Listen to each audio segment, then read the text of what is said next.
Hi, everyone, and welcome back to another episode of Round Robin. I am your host, Tracy Preston, and with me is Christine Mulligan, Nina Mulligan, Regina Lindsay, Angela Sinclair, and of course, my husband, Todd Preston. Hey, everyone. Hey. Howdy. Hey. Hello. Hey, everybody. All right. Today is the last day of season 4. Woohoo! Yay. Yay! That went super fast. It did. On today's episode, we have blasted through all of the episodes from season 3. We had a 2-parter. So today, we're going to do something a little different, but super fun.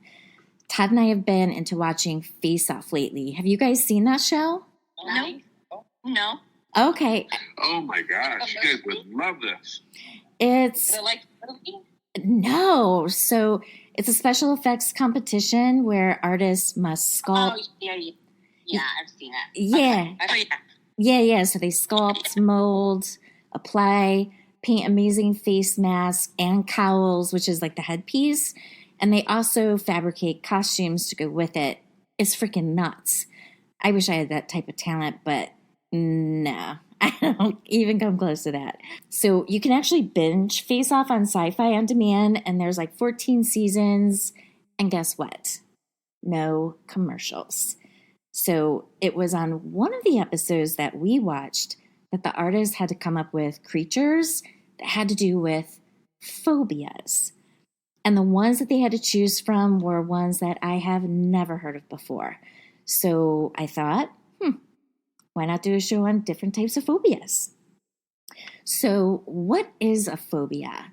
Per Wikipedia, a phobia is an anxiety disorder defined by an irrational, unrealistic, persistent, and excessive fear of an object or situation.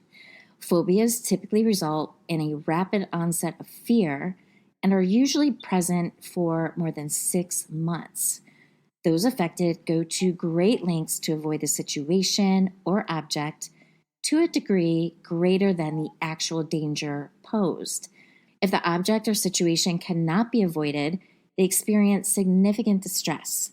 Other symptoms can include fainting, which may occur in blood or injury phobias, and panic attacks, often found in agoraphobia and emetophobia. I don't even know what that is. Around 75% of those with phobias have multiple phobias. Phobias can be divided into specific phobias, social anxiety disorder, and agoraphobia. Specific phobias are further divided to include certain animals, natural environment, blood or injury, and particular situations. The most common are fear of spiders, fear of snakes, and fear of heights. Specific phobias may be caused by a negative experience with the object or situation in early childhood to early adulthood. Social phobia is when a person fears a situation due to worries about others judging them. Agoraphobia is a fear of a situation due to perceived difficulty or inability to escape. It is recommended that specific phobias be treated with exposure therapy, in which the person is introduced to the situation or object in question until the fear resolves. Medications are not helpful for specific phobias. Social phobia and agoraphobia may be treated with counseling, medications, or a combination of both. Medications used include antidepressants, benzodiazepines, or beta blockers. Women are affected by phobias about twice as often as men. The typical onset of a phobia is around 10 to 17, and rates are lower with increasing age. Those with phobias are more likely to attempt suicide. And oh God, that's awful. All right, so let's lighten it up a bit. So I found a bunch of unusual phobias, but before I talk about those, I'm going to just go last, just in case I need to pull any of them off my list. So let's start with you, Christine. What you got? All right. So I really don't have any phobias per se because I'm just not built that way. But I would have to say that I have some fears, I guess, but it's only like a creeped out fear. So it's catsteridophobia. Catsteridophobia is the fear of cockroaches. No. So the thing is if I see a cockroach, I will immediately need to kill it. If I do not kill it and it gets away, I have to leave the premises because I don't know where that roach went. And then I'm also panicked. Even if I see it and I kill it, then I'm panicked that there's more. And then I find myself not being able to sit down. I won't be able to relax. I have to leave wherever the hell I saw the roach because I can't deal. So when I moved to Florida from New York years ago, when my kids were little, that was one of my biggest things. Like, I think I yelled at them on a daily basis to make sure if they dried the dishes, they had to dry them all the way, because somewhere I heard that if you have moisture in your cabinets, you'll attract roaches. So there was the Nazism I had with my kids drying the dishes properly, and then food wasn't allowed in their room because, of course, hello, you don't want bugs. So, like, I was a little bit of a Gestapo when it came to kid treats if they would attract roaches. So I guess that would probably be a phobia that I kind of sort of have. Catseridophobia. That's the fear of cockroaches. But I was thinking deeper. The only real fear that I've carried with me my whole life, even before I had children, was the fear of losing a child. Like, when I hear stories, like all the stories that we talk about, I kind of always have to disassociate from their parents, you know? And when I don't, I find myself getting choked up. Like, I just can't deal with it. The fact that a child goes before the parent, I have a hard time dealing with that. So that is called thanatophobia. Thanatophobia is the fear of death or dying, and it's called thanatophobia. So the thing is that fear of death or dying applies to anyone, to yourself or to a loved one or a friend or anyone around you. Thanatophobia is just really a fear of dying. So when I looked up the fear of losing my children, that was the fear that came up. I'm with you. Those are both horrible phobias. And I also don't like cockroaches or palmetto bugs. Is there a difference? No. They're the same thing. Yeah, I don't like them. Because if there's one, there's like 100 you don't see. Well, so it depends. So the little German roaches. About them is like, if you see one, there's an army of them somewhere else. Right. Really close to you. That's true. That's true of the smaller ones, like the little, we always call them German roaches, like the little small ones that you get in apartments. The palmetto bugs and the cockroaches are the ones that fly. Just so you know, the big ones with wings. Yeah, I don't Tree like roaches. I don't like Listen, those. hey, you know, when I was in Arizona, I lived in Arizona, we had a cricket infestation. Ugh. Yes. we had the what is it, the stucco walls and stuff on our apartment. Oh my God, there was crickets infestation. It's the same thing, crazy. It drove me nuts. Cricophobia. We had something like that, and it's been several years ago now, but there was just this crazy cricket infestation in Houston. It was like they were everywhere. I mean, like, it looked like one of those old movies where, you know, like the biblical plague of locusts kind of thing. I mean, they were literally just all over the sidewalk, thick, like around doors and windows and stuff. It was creepy as hell. I don't like crickets. I don't like them either. Well, when Todd mentioned the crickets, I actually was like, oh yeah, that tracks too. Because one of the reasons why roaches creep me out and make me they make me want to throw up is that the little spikes on their legs. So crickets have those spikes too. So they make my list. So I quickly looked it up while he was talking to see if it was the same phobia, but it's not. A fear of crickets is orthopterophobia. Oh. Orthopterophobia. Yeah. So kind of, sort of, I probably have that too. Because any bugs that have like spikes on their legs, yeah, no. I'm not messing with you. That's just gross. It's not that I'm afraid of them, because I will kill them readily. Give me the shoe. Those are good, you guys. And I'm going to make this up, but I have a phobia of not being able to pronounce the phobias. They're very difficult words. That's one of the endearing qualities of you, is you mispronounce a lot. I know. That's what makes me speckle. We just need to go back to Hooked on Phonics. It's fine. It's fine. All right, so Nina, what do you have? Okay, I don't know. I think when I think of phobia, I feel like a phobia is like the most extreme thing of that version, where it's like you're paralyzed and you can't do anything else. Like when people are afraid of heights, like they're like paralyzed. So like I don't have anything that like paralyzes me, because ultimately, even if I have anxiety about doing it, you're just gonna give and I hate doing it. Wait, what? I said you just give in to the death. You'd be like, no. I know that I have to do it, and begrudgingly I'll just do it, even if it gives me anxiety. So when you said like phobias, I'm like, I don't think I have any. But then I thought to myself, okay, well, if I'm going to be honest, I always have a fear when I'm on the road, especially if I'm in a new place that I'm going to run out of gas.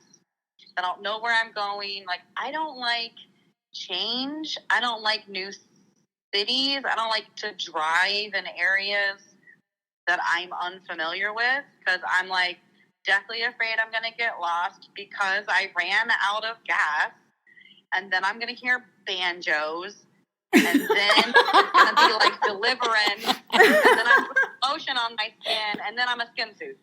Okay, so you sure got a pretty mouth. Getting lost is called masophobia. So that's so lame. Like they couldn't have made it cooler than that.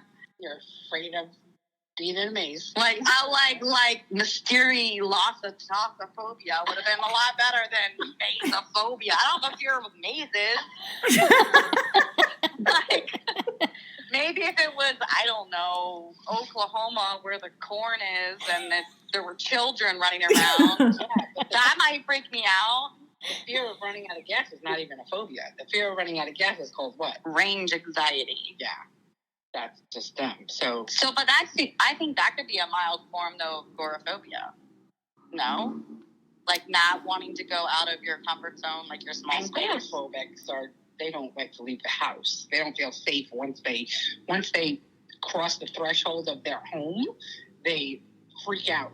They can't do anything. Right, so that's not me. That's what I'm saying. Yeah. It's like a more milder form of that. So the range anxiety. Are you trying to say you don't like leaving the house? What I'm saying is that I don't like driving outside of my immediate area. So that's like a 5 to 10 mile radius.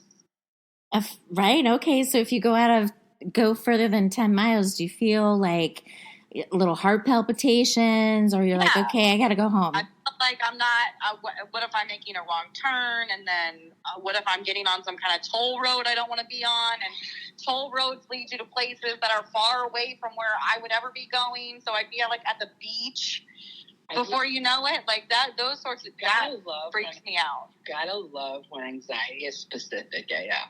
Yeah. Well, I'm a Capricorn. I'm a Capricorn. It's going to get real specific because it's black or white.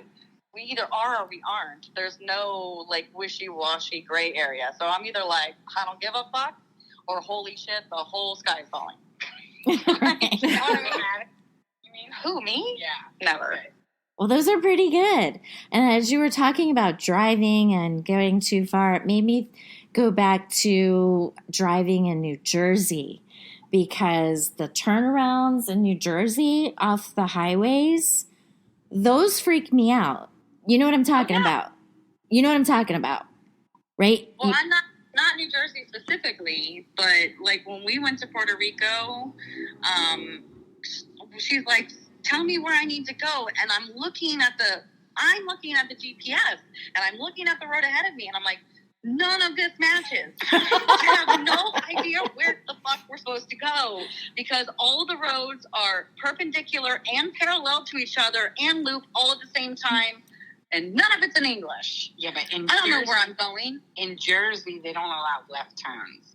So whenever you have to turn, there'll be a right-handed turn somewhere. And then if it was meant for a left turn, it'll loop around, go to the next block so you can make a left turn onto a road. Which doesn't make sense because you ultimately do make a left turn, but you only make a left. Wow. Yeah, I'm driving in Costa Rica. Yeah, well. Oh, that's a jungle. Yeah. Yeah. Right. Well, and my dad used to work for the telephone company as, like doing repair, installation, all that kind of stuff. And the phone company used to have a policy. They didn't allow the drivers of their vehicles to make left turns either. The reason is because you have a higher incident of having accidents if you're turning left. And you're always at fault. If you're the one turning left, you have the greater responsibility to yield. So the rule was no left turns, only 3 right turns. So you have to turn left. You have to turn right 3 times, and that's equivalent to a left turn. I don't like it. It's a pain in the ass. But apparently it was a thing. Yeah. And I remember trying to come home from the Jersey Shore after attending like a conference, and I should have been home in an hour and a half. I didn't get home for almost 4 hours because of those freaking exits, the turny turns. And it was getting dark, and then that was anxiety ridden for me. That was awful. So I get it. I don't like it. And speaking of Puerto Rico. I know, right? What? Regina and I are recording live from Puerto Rico. That's right. And they like their music loud here. That's all I'm saying. Really, really, really loud. The people are wonderful. And we grew up in the 80s, but the shit's loud. Mm-hmm. Well, at least you're not next to the rooster farm like we were. That's true. Oh my God, we went to go on the back porch for a relaxing hot tub soak, and all you hear in the background is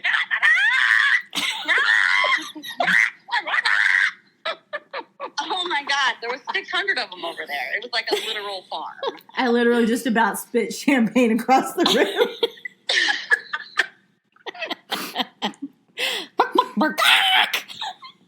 Oh, Lord. Crazy. I've never seen such a thing. But the mountain view was beautiful. Like, I saw the mountains and everything. It is Nice. beautiful here. It is very beautiful. It's hot. Yeah, I caught a whole rainbow across the mountain range yesterday. It was so crazy. It was really pretty, though. And there's dogs everywhere. Okay. Regina, so there are dogs everywhere and horses roaming about. Erwer. But Regina was talking to a local and she found out why.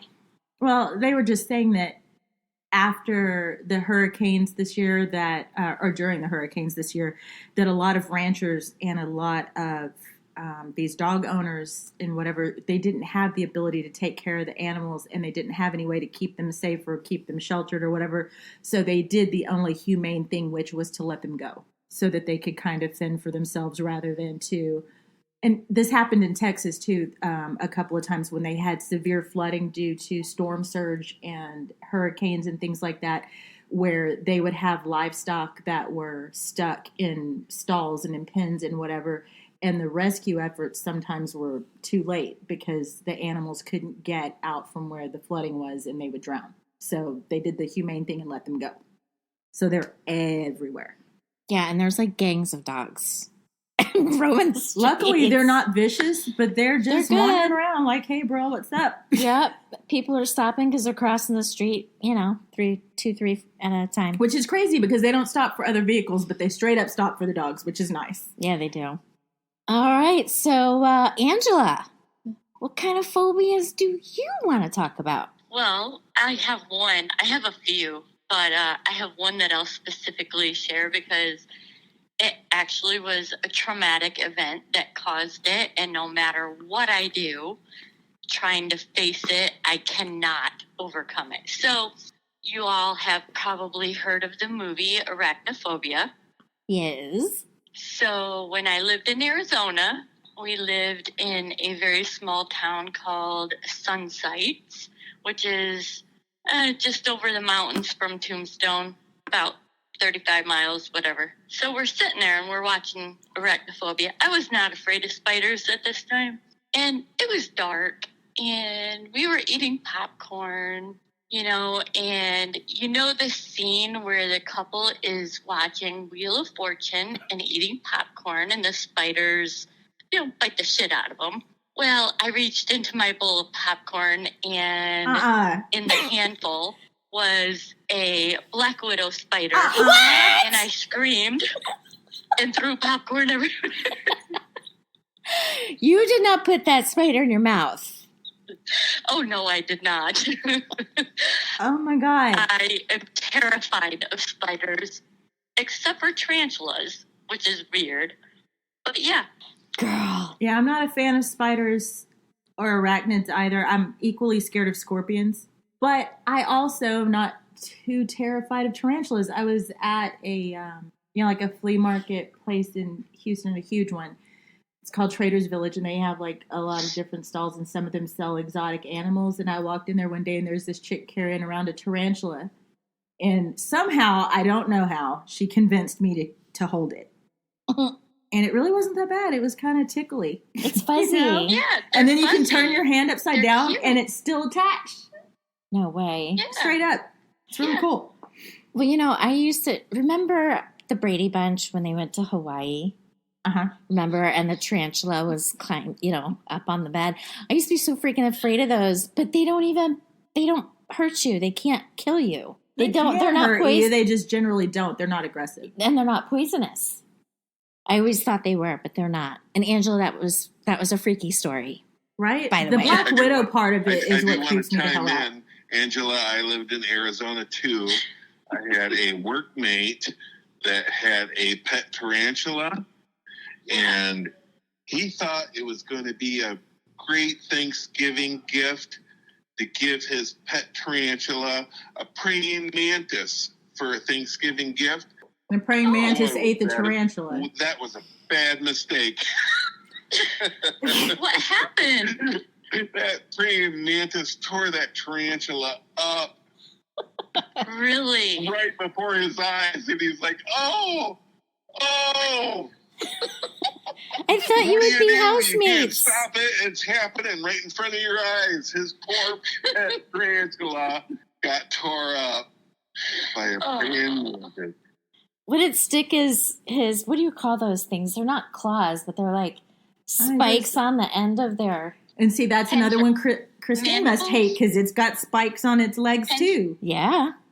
But they're pincher almost arms, and they just... Did it just stab the tarantula? Oh, it just tore him up. Just tore him up. I just can't even imagine to see your pet being tore up on Thanksgiving Day. Someone had a feast. Happy Thanksgiving. He wasn't a good owner for the fact they were. Is that like That's the kinda arachnid funny. version of a dog fight? Just put Yeah, random that's like insects having in a cage and see which one comes out alive. Right.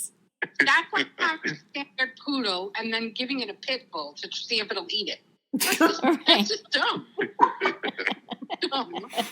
Oh, that was Kind of funny. yeah. So what was your other phobia, Angela? And another really traumatic event, I am deathly terrified of rats. I was a child, and my parents had bought a piece of property out in Charlotte area, and it had a garage, and we were very poor, so there was like a single wide trailer that we stayed in while my parents were renovating this garage to live in, and it's the house that I grew up in. Anyways, I would constantly come into my parents' room screaming, terrified, saying that there were rats in my bedroom, and my dad did not believe me whatsoever. And we had a couple of cats, and they disappeared. Well, one night I came into my parents' bedroom, and my dad was like, you know what, I'm tired of not sleeping. I'm just going to go to sleep in your room, and you stay with Mom. Cool. So he did.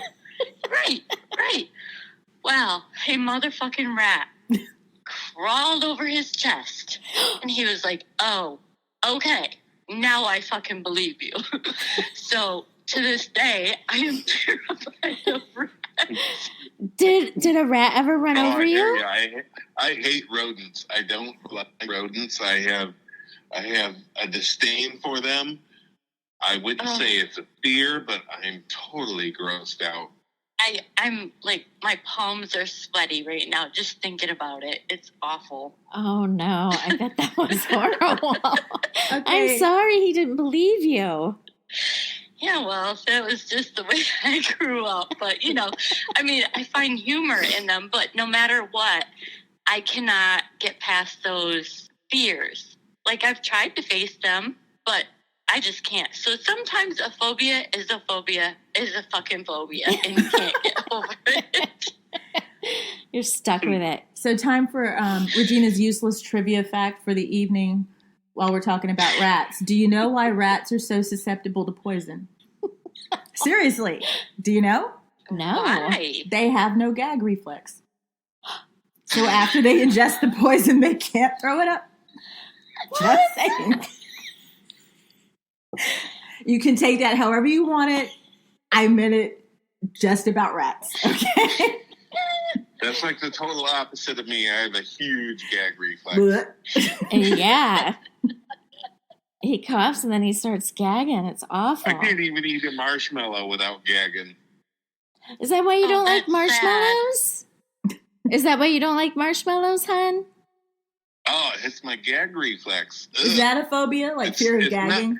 It is not the I bet it taste, it's is. the texture. It's the texture, but it sticks on your uvula. I do not like marshmallows either, and it's a texture thing. I mean, it tastes a little bit, but I will eat a roasted marshmallow. Yes. So whatever that's about, but I will not eat a raw marshmallow. It's gross. I agree, Tom. Yep. So fear of gagging is called phagophobia, by the way. Oh.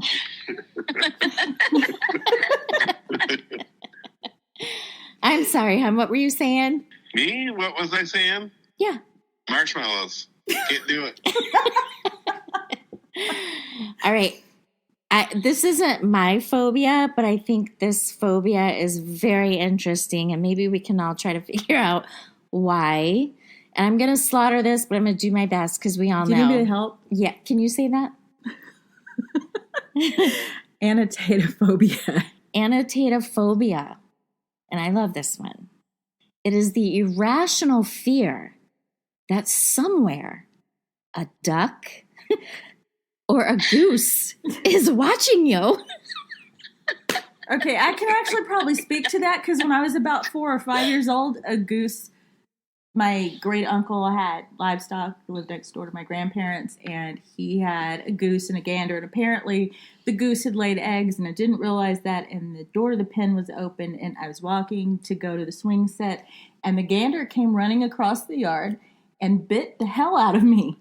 What? Yes, it latched onto like my side, like my right side just above my hip bone, and bit me so hard I had a bruise for like weeks. Oh my God. They probably laid an egg around there somewhere. Yeah, well, They're very territorial of their nest. my great aunt and uncle ate When duck I say, that night, like, or goose within that night. 20 feet of their nest, they will not let anyone within 20 Oh, feet. no. Or I wasn't anywhere somehow near like it. This number like that. Yeah, but my great uncle and my great aunt had goose for dinner that night. Just saying. Just saying. Nice. They loved me better, is all I'm saying. Well, it's funny because when I was looking up, unusual phobias, and they have all these pictures that go along with the name and the description, and it's a big duck face looking at you. I'm like, the more I look at you, I don't like it. Right. Okay, so phobias are usually started from a trauma somewhere, right? So Yeah. a traumatic event. So is annotatephobia, fear of ducks and gooses, is that a traumatic event like in kindergarten with the duck goose game? I Like, are they perpetually afraid of getting nuked? It could be. You never know. I actually kind of had one, but it's not really a phobia. I mean, I used to watch this show, and I don't remember what it was called, but it was basically psychiatrists that or psychologists that specialized in cognitive behavioral therapy for people that had severe phobias or OCDs, where they would try to help them overcome those. And one that really stuck with me is that there was a woman on one of these shows that she had this constant fear of hurting or killing other people. It was like she was afraid that she wouldn't be able to control herself and that she would cut somebody, that she would have stab them to death or whatever. And so I looked it up, and it's not really a phobia so much as it's classified as an OCD. That is, it fear basically this impulse to hurt people and the fear that you can't control it. And so why I remember this particular episode, though, is that the therapist, the way that they treated this, like you said, they try to expose you to the phobias until you kind of lose your anxiety about it. Mm-hmm. She sat on the couch and had this woman literally hold a knife to her throat, like sit behind her and hold a knife to her throat and set a timer, and they did it for extended period of time until this woman realized that she wasn't actually going to slit somebody's throat. That takes a lot of courage. Right? But I'm guessing there was a camera crew there at least, so someone would have intervened, but did any of them know how to hold pressure on that? Was it a foam knife? No. It was a real knife? It was an actual, sharp kitchen knife, God. like a butcher knife. That takes a big sack, because that's frightening. Yeah.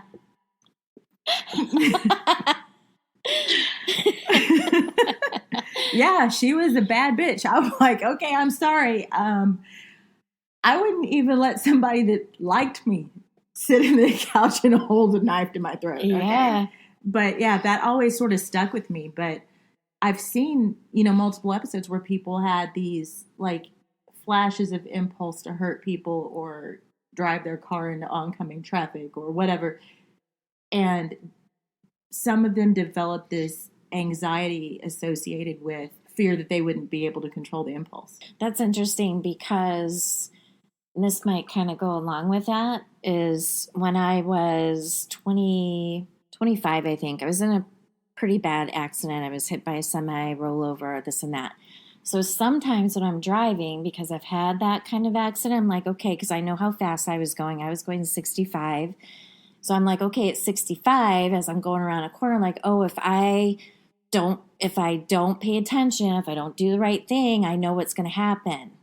You know what I mean? Mm-hmm. Like, do you guys ever have those thoughts when you're driving? Like, oh, if I mess up, or if I'm not paying attention, or, you know what I mean? Mm-hmm. Like, because that was trauma, mm-hmm. even though my mind really protected me, I never felt the crash, the rollover, none of it. So, and I've never had a dream, nothing.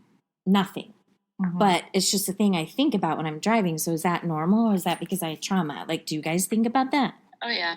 Well, I mean, on one hand, it's a lesson learned. I mean, you learned a lesson. I didn't do it. I was innocent. It was a double trailer semi. He just merged, and he merged gently. He wasn't driving out of control, but all that weight, all that momentum, and you could look at my car and just see the very edge of my bumper was scuffed. That's all it took.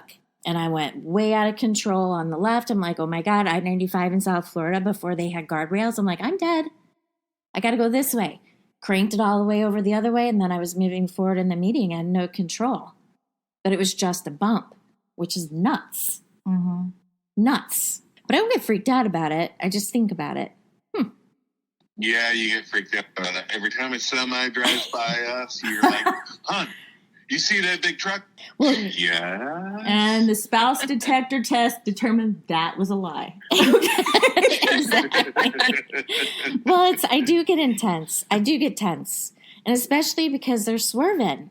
So I'm always watching the front tires. I'm like, no. You have a fear of car accidents in general, because seriously, anytime somebody's cut people off, which, let me tell you, I drive in Houston, and this shit's crazy. Okay, it's crazy. And here. Houston is bad, but this is bad. This is here crazy in Puerto bad. Rico. And every time we go around a corner, Tracy's like, ah! Like somebody's gonna have an accident, or a dog runs out in the road, or a bird that was in the road takes off flying, and she's afraid it's gonna hit the windshield. And okay, but in all honesty, you lost your shit, girl.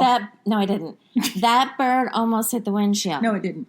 It was very close. It was not. It was so close. Let's get back to your fear of semi. So, fear of semi trucks is actually called semi-ochophobia. Semi-ocho? Semi-ocho? What if it's only 7 and not 8? Semi-ochophobia. What if it's only 7 semis and not 8 Semi-7? semis? Yeah. I have that. The semi-ochophobia.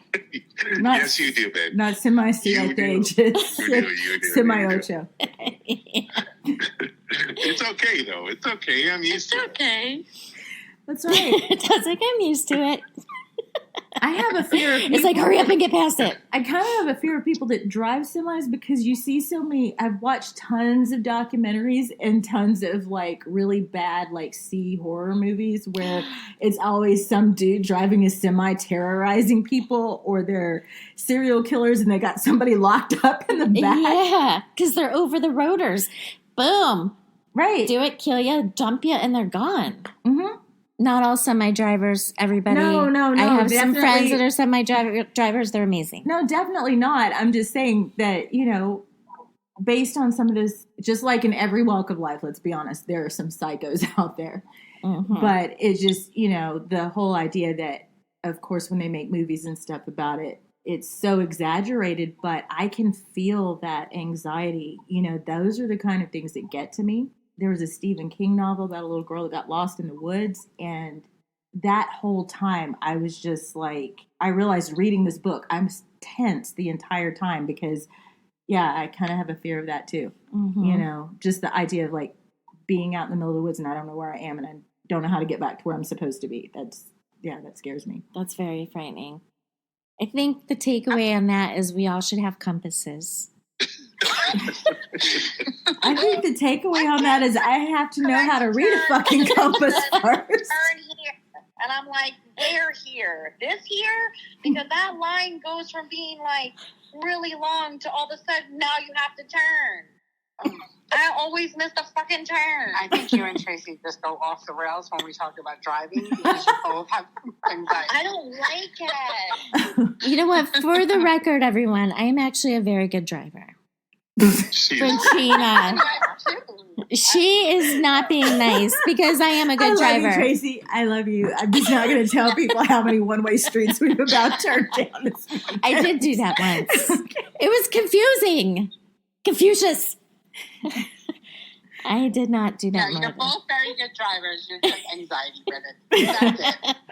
But anyway, Todd, do you have any phobias for you? Do I? Yes. No, the other Todd. Todd over there. I actually do. It's and it was kind of a hard pill to swallow, but it is definitely a phobia of mine. It's called atikiphobia. And yes, I looked up how to pronounce it because I wanted to make sure I got it right. And it is the fear of failure.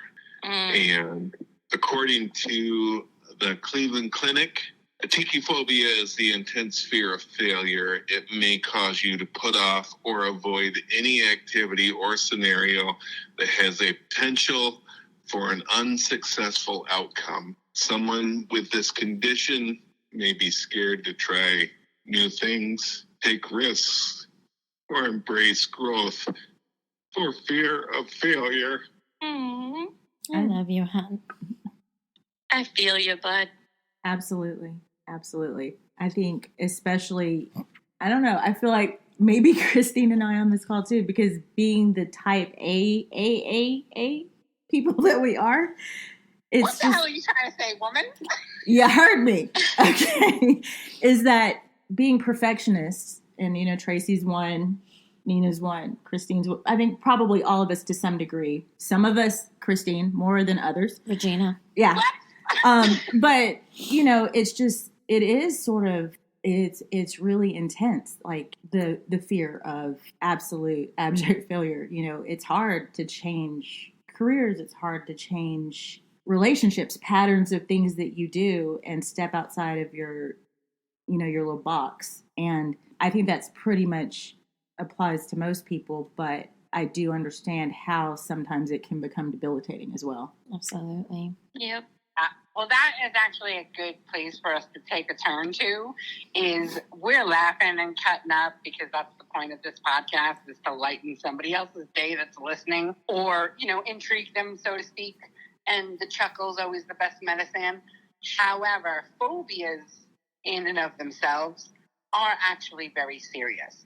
And we may not have any true phobias amongst us where we can put the gravity to it that it deserves. But people with phobias, it can be a debilitating mental illness. Absolutely. But can I just say, Bebe, just for a second, and it's not that you're a perfectionist, it's just that you're already perfect. Oh,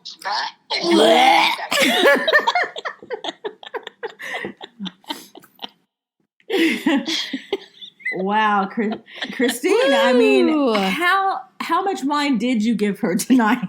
Yeah, how wind up are you, Nina? We love you, Nina. We love you, Christine.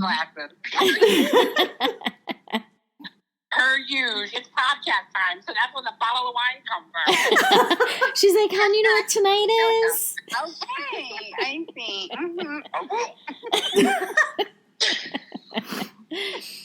Aw, you doing okay, love? Yeah, Okay, I love you. I love you. We all love you, Todd. Yeah, see? Speak for yourself, bitch. Wait, what is she? Oh, speak for yourself, bitch. Right, whatever. Whatever. What's that one saying where it's like you've only failed if you didn't try? Or something like that? Exactly. Yeah. I mean, I always tell people, it's like not how you fall, it's how you get up. I mean, because Mhm. I do have that to a certain degree, so I can understand. And, there are times where I just get so overwhelmed and I'm like, why am I even in this kitchen, and I can't even remember anything. But Yeah, actually, you know what? Sometimes Nina does have an anxiety that kind of correlates with Todd's. Is because if it is anything new, she does a little bit get paralyzed with anxiety. Yeah, I mean, I'll do it. I'll follow through with it. But it's like I almost so I'll give you an example. One of my trauma triggers from my previous marriage was nickel and diming about groceries, like all the time, and it just was like a huge, huge issue. And it didn't matter how I tried to do it. It just never was good enough. It was just always too expensive, and he just couldn't understand this. And so it got to the point where it's like it was like a permission thing. Like I need to spend this much. Is that good? Or I need to spend an extra $20, and I'm calling him in the middle of work, to ask if that's okay, sort of thing.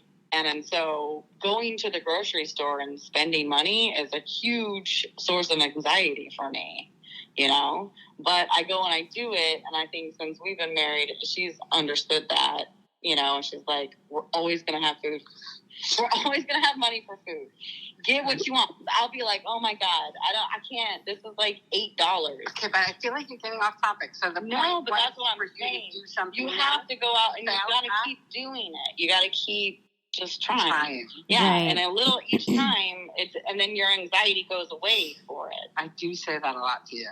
But we're always going to have money for food. Is that polite way of saying, bitch, I'm hungry? No, it's shut up. Don't ask me. Just buy it. Yeah, because it's a permission thing for me. And so it's like, I feel like sometimes my sense of not wanting to be a failure, so let's come full circle. So my fear of failing is really failing Christine. I don't want to disappoint Christine.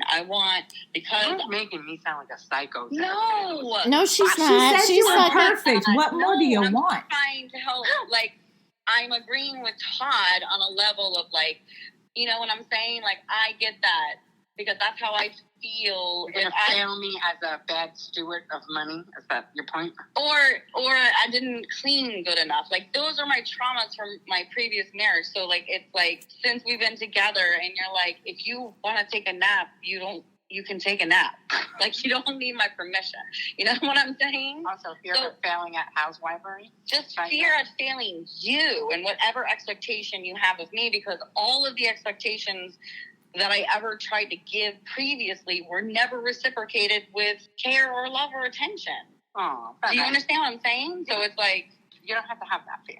But she's working on it. Well, I know, but I'm saying, like, that's because we talk, because I'm able to, like, say those things to you. That's what's helped me heal from that. So it's like, I understand where Todd's coming from, that fear of failing. Oh, okay. Do you know what I mean? Okay, I'm following. Yeah, that was full circle. And that's not to say, Christine. Yeah, that's not to say, Christine, that you've done anything to make her feel like a failure. A phobia, by definition, is sort of an irrational fear. So it's not like you've given her any reason to feel like, oh my God, I failed. But, I get that too, Nina, because, there are times that I tell my current partner things that, or I say, hey, I have plans to go do this. And just from conditioning from previous relationships, I'm kind of waiting for her to be mad at me, like afraid that I'm just going to, fail at this too, but also make her mad. You know what I mean? So I totally get that. It doesn't come from anything that she did. It's just my irrational fear. Right. So the key takeaway on that, love, is you just keep getting up and you show the world who you are, right? Yeah, man, I'm trying. Yep. You are. Doing my best. But you know what? Absolutely. You're a badass to all of us. That's right. Yeah. You got this, babe. I got it. You got it. You got a whole cheer squad, dude. Yeah, who has... And we're hot. Who has all these girls in their corner? Nobody. Hey, so listen. The fear of angering someone is often referred to as angrophobia. Huh. Angrophobia. See, now that one makes sense. Is there one called hangrophobia for one? Is there a hangrophobia? Like afraid of letting people get too hungry. Hun, do I have hangrophobia? No. Angrophobia, that's for sure. And I said angro. You have hungry phobia. Right. But that's what I'm saying. Hangrophobia is like I'm in fear of letting people get hangry. Baby hasn't eaten. She needs food. That's true. Tracy does have hangrophobia. And we have to her up. I was like, don't let me get there, friends. You know please. what? I'm like that too. If I tell you that I'm hungry, we have approximately 25 to 30 minutes before I lose my shit. Max. Oh, you have a much wider threshold than Tracy does. We don't have that much time. Well, I worked in the ER too long. Now. It's 5 to 10 minutes tops. It's like, whoa, we got to pull off. Ooh, they got food there. Gas station. Let's go. Is this your pet peeve too, Tracy, though? Because I'll be like, are you hungry? And then whoever I'm with goes, well, I don't know. Are you hungry? Motherfucker, I wouldn't have asked you if I wasn't hungry. It drives me crazy. I'm prompting you. I'm like, hungry. Are you hungry? If I'm asking you if you're hungry, that's like, hey, feed me. Yeah. That's what that means. We're totally hungry. All right. Let me see. I think I have... okay, so this one, and a lot of people have this one. Coulrophobia. You guys want to guess what that means? Fear of being too cool? You don't have that phobia. No, I just am that cool. No, but go ahead and guess. So coulrophobia. A lot of people have it. They all float down here. Anybody? Hun, you should know that one. All right, that's it. I'm tired of waiting. Do you have an answer? Nope. Okay. No. Abnormal fear of clowns. Oh my God. Coulrophobia. Yeah, fuck them fuckers. I used to collect clowns when I was really young. And then I think it was Poltergeist that jacked it up for me because seriously. Clown. But after that, if you look at any of them, they all look a little evil. All of them. I don't care how cute their makeup is. I don't care. Yeah. But I had porcelain dolls. I had porcelain masks and crap in my room when I was a kid. Well, at the time, it was before that came out. And then before I read it. Oh. Just saying. But after Poltergeist and reading it, I was done. That pack them up. John Wayne Gacy. Burn those fuckers. Yes, he was him quite too. frightening. The killer clown. My parents got us a clown puzzle.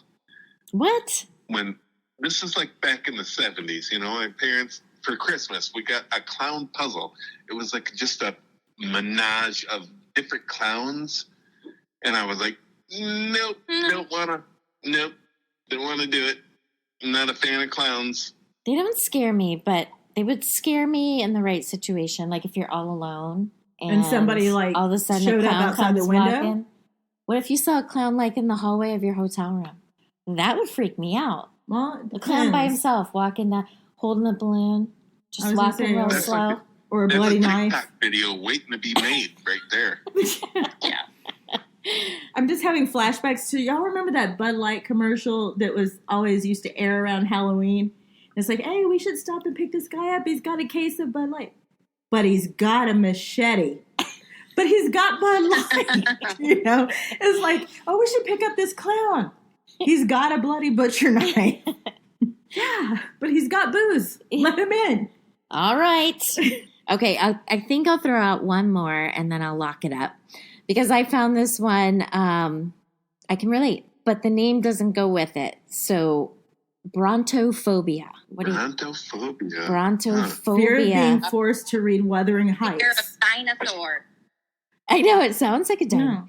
No. Fear of being forced to read Wuthering Heights. That is the most awful book I have ever read in my whole life. How is that brontophobia? Because it was written by Charlotte Bronte. Oh. Okay. Yes, I know I'm a nerd. You are a straight up nerd, but I love that. All right, so brontophobia, you guys, is an abnormal fear of fun. What? Did she say She said butthole. Did she say being pegged?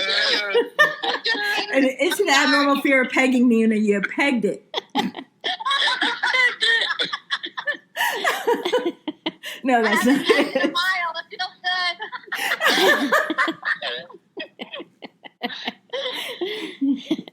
All right, all of you guys don't even know what it is yet. Are you ready? Yeah. Ready. All right, it's an abnormal fear of thunder. I like Nina's explanation better. Brontophobia. I think Everybody's dog has learned that. once Yeah. before from the movie Ted. When they're under the blanket, Marky Mark and the teddy bear, they're under the blankets and they're singing that thunder song. I never think saw they that. taught us all that brontophobia was fear of thunder. Now that you said it out loud, I'm like, oh yeah, Ted taught me that. Rude, foul mouth bear. That's so weird because I actually like the sound of thunder. Now, I fall asleep to it. but as a kid, did it scare you as a kid? No, I always liked it. No, it I never didn't like scared it. me. I've always liked thunder and lightning. I did not like it. Angela, did you like it? Not for the longest time, but I was born on a night when it was thunder and lightning, so I've come to embrace it now. That explains a lot. Florida's That makes sense. Angela was born under the lightning and thunder of the rock gods. There you go. That's right, baby. Oh, yeah. Her sign is AC/DC. Hell yeah, dude. So Angela's being born. Na na na na na na na. Yeah. Okay, now I'm hearing Ozzy in my head because this is the crazy train tonight. I am the crazy train driver. You want to go? Nice. Oh, well, that was a great show, you guys. That was fun. I think we all needed a... Well, I have one more actually. Oh. Because I just the way it sounds. Okay. Frigophobia. You know what frigophobia is?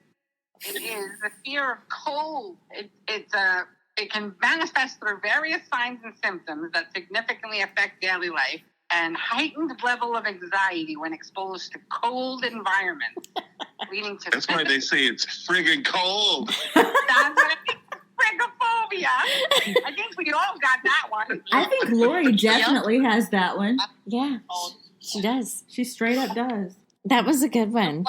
I've learned on this show that I have more phobias than what I originally thought. Thanks, guys. Yay, we gained phobias. Yeah. I know they did kind of just pile up a little bit. I mean, I discovered once that I was claustrophobic while in an MRI tube. That'll do it. kind And of it's loud. had flashbacks. Made me think of being sealed in a coffin. Wait, have you ever been sealed in a coffin? No, but that's what I would imagine it would feel like, is opening my eyes and there's something literally so close to my face that I can't focus. Oh, God, and I can't get do out. it. Okay, let's talk about Christine. Can Yeah. you say if there is a fear of being in a coffin? Well, A it's probably phobia? claustrophobia, but That would be claustrophobia. Fear of being in in enclosed enclosed space. spaces. Yeah, but maybe there's a specific one for coffins, like Yeah, because Like I don't. vampire bedophobia. We're vampires, please. Vampire phobia? Vampire bedophobia. Cathophobia. Yeah. Cathophobia, the fear of being in a coffin. Cathophobia. Cathophobia specifically refers to the phobia of being buried alive, which is why a coffin is a primary trigger for this fear. Cathophobia. Yep, Which is, I want to be cremated and turned into standard. that part. Yep. Yeah. And, again, with the whole weird off-the-wall trivia that I know. So, do you know why they used to put bells in cemeteries? I know why. Yep. Yeah, because they buried the dead often. They They buried did. people alive all the time. Yeah. And so sometimes people would be so sick that they were unconscious and they had very not well palpable pulses or whatever. They're breathing so shallow you don't see it. And they tied a string to the end of the decedent's toe and then ran it up from the grave to the tombstone, and there was a bell there. And that's why there was always someone on the graveyard shift overnight, because if the bells started ringing, then you knew that you had to dig that person up because they were moving. All right, so Christine, look up graveyard attendants. Their phobia is the ringing of the bells. Is there a fear of bells? Is there a fear of bells? You know what I mean? All of a sudden you're in the grocery store, ding ding, or you're riding a bike, ding-a-ling. What? Mm-hmm. Holy shit, my nap is over. Another AC/DC song. For whom the bell tolls. That's Oh, right. yeah. Straight up. Oh, my God, That's you guys. Metallica.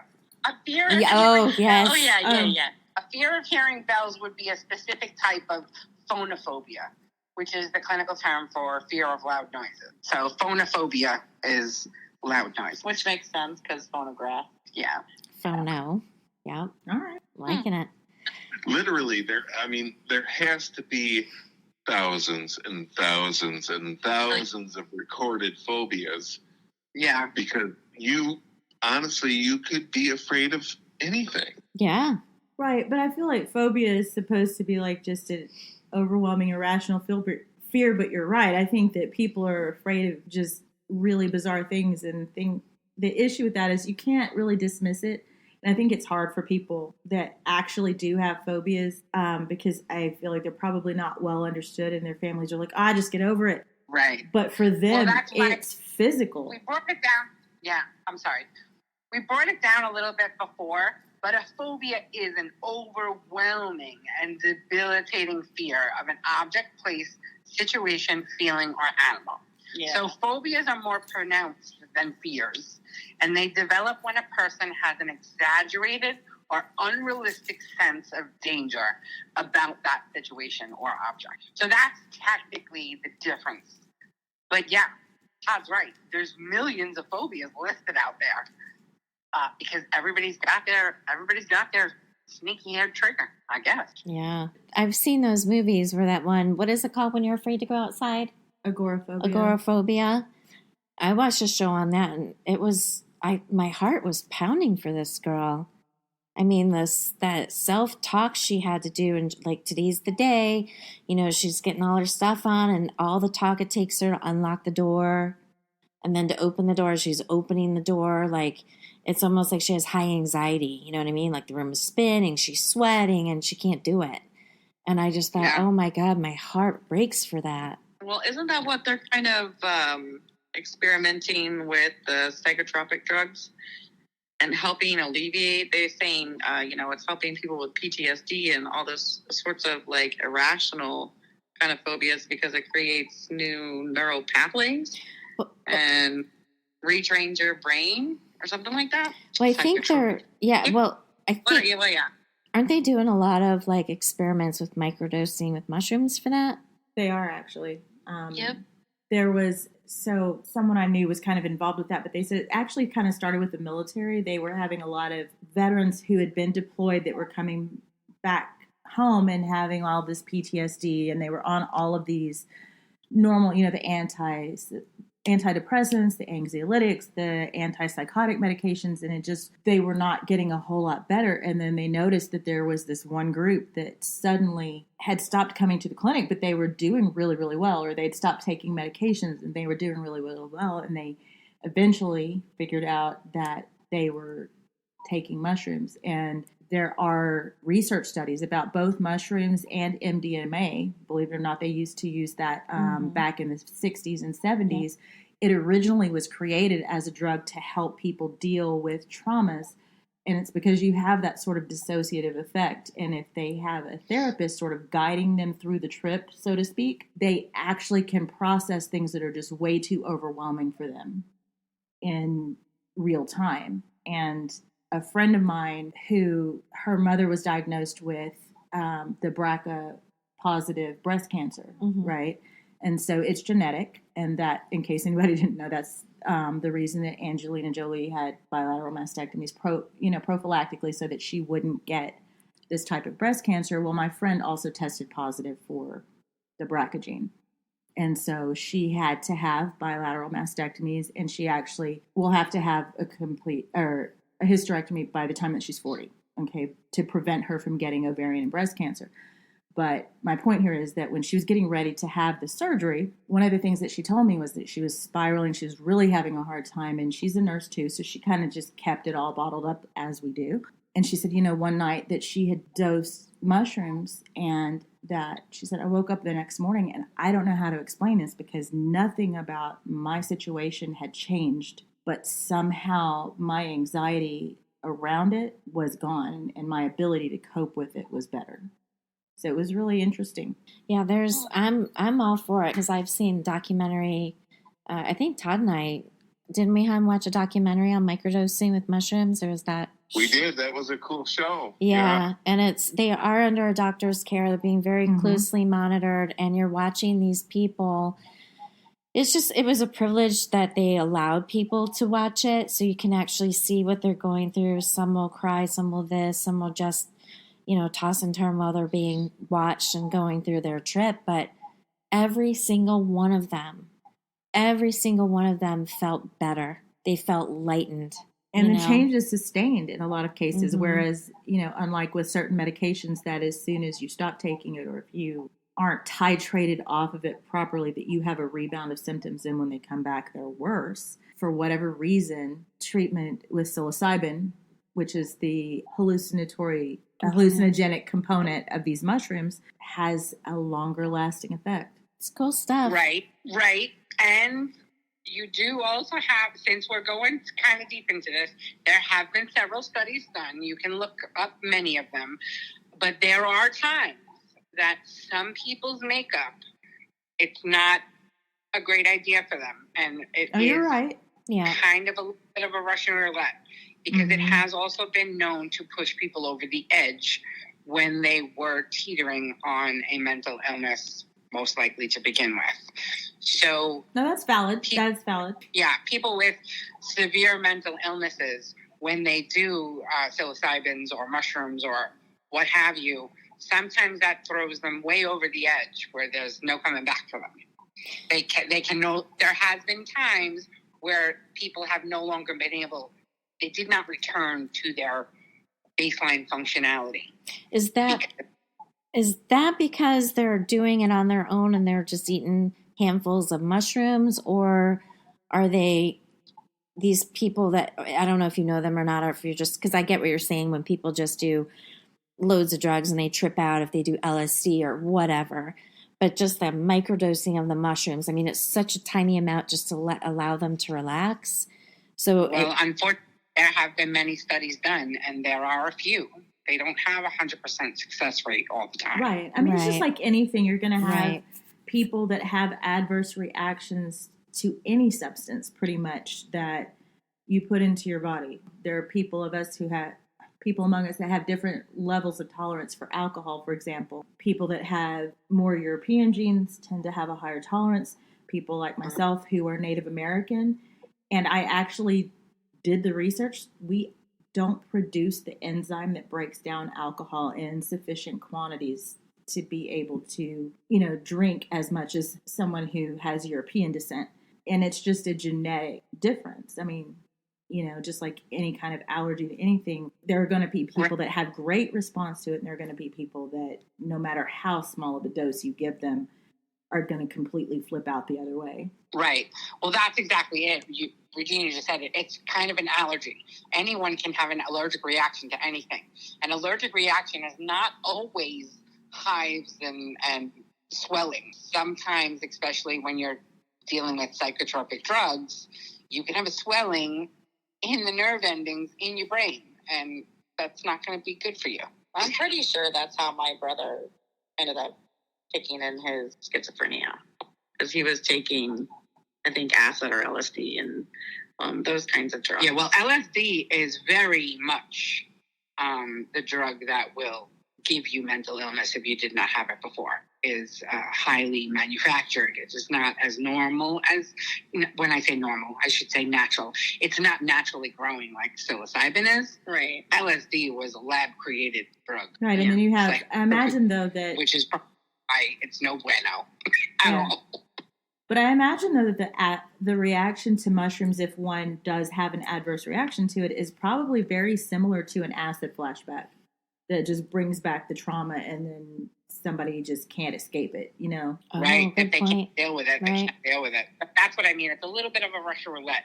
So I didn't want us to be like, oh, it's great, and tout all the good things about it, on a podcast. Kids, I'm not telling anybody to use magic mushrooms. And of course, who isn't under a physician's care. Consult a physician. Yes. Yeah. And I'd like to remind everybody too that it's illegal to use unless you're under a physician's care and in a controlled study. Don't go looking for mushrooms, please.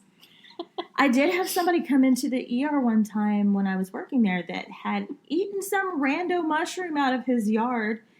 This kid was an agriculture major or horticulture major at Texas A&M. I'm like, dude, I'm pretty sure you just failed your final. But he was so out of it thinking that he was eating like a magic mushroom that had psilocybin in it. And I'm asking him his name. He could not answer a single question. And his mother was a physician. She shows up in the ER. We give him fluids and all this kind of stuff. A couple hours later, I come in and he goes like, hi, my name is such and such, and my height and weight or my date of birth is. And I was like, really, dude? You're in college for this shit, and you just ate some rando mushroom that you found where, like on a cow patty? Like, what's wrong with you? Well, that's where it grows. I know it is, but you got to know the difference. Oh God! And this is why there are Aggie jokes. I'm just saying, hook 'em. All right, everybody. Well, that was an awesome end to season 4. I think that was great fun. Yeah. Did you guys have fun? We got a little raucous. And we did make light of phobias. And of course, we want to put that disclaimer out there. We're not really making light of them. They are serious afflictions. We're just gently bullying one another. This is not directed at anyone else. Exactly. All right, everyone. Well, thank you so much. It was a great episode. I loved it. So have a great week, and we will see you guys back on Monday for season 5. Have a great week, everyone. Season 5. Bye. Bye. Bye. Bye. Bye, everybody.